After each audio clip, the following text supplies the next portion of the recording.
OV traders. വ്യാപാരം എന്നത് കച്ചവടം മാത്രമല്ല, സേവന മേഖല കൂടിയാണ്. ലാഭം നേടുന്നതെല്ലാം വ്യാപാരമാണെന്നാണ് നാം പറയുക. എന്നാൽ ഉപഭോക്താവിൻ്റെ മനസ്സറിഞ്ഞ് വ്യാപാരം ചെയ്യുന്നതിലൂടെ സേവനം കൂടിയായി മാറുകയാണ് അത് പലപ്പോഴും. മട്ടന്നൂരിലുമുണ്ട് അങ്ങനെ ഒരു സ്ഥാപനം, OV ട്രേഡേഴ്സ്. 5 പതിറ്റാണ്ടിൻ്റെ വ്യാപാര ബന്ധമാണ് OV ട്രേഡേഴ്സിനുള്ളത്. 1979 മട്ടന്നൂരിൽ OV മമ്മൂട്ടിയുടെ നേതൃത്വത്തിൽ OV സ്റ്റോർ പിറവിയെടുത്തത്.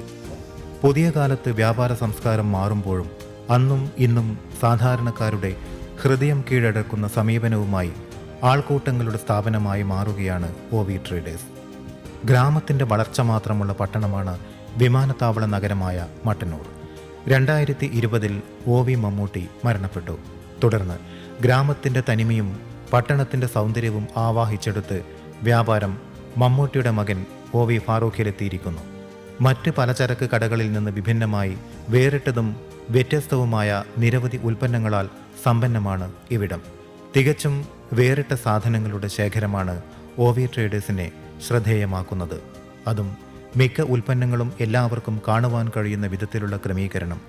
മട്ടന്നൂരിനെ അറിയുന്ന ഏതൊരാൾക്കും ബസ് സ്റ്റാൻഡ് കവാടത്തിലെ OV ട്രേഡേഴ്സ് അറിയാതിരിക്കില്ല.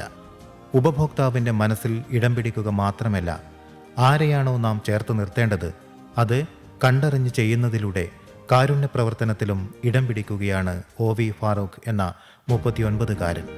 പണമുണ്ടാക്കാനുള്ള ഇടം മാത്രമല്ല ഫാറൂഖിന് വ്യാപാരം.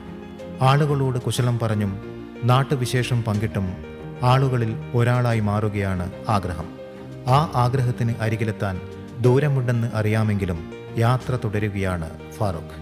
ഭാര്യ അമീറയും മക്കളായ മുഹമ്മദ്, സെയിൻ അബ്ദുള്ള, ആയിഷ എന്നിവരും ഒപ്പം ചേരുന്നതോടെ വ്യാപാരത്തോടൊപ്പം ജീവിതവും മധുരമുള്ളതാക്കി മാറ്റുകയാണ് ഫാറൂഖും കുടുംബവും. OV ഫാറൂഖിനെ M മീഡിയ വ്യാപാരശ്രീ പുരസ്കാരം നൽകി ആദരിക്കുകയാണ്.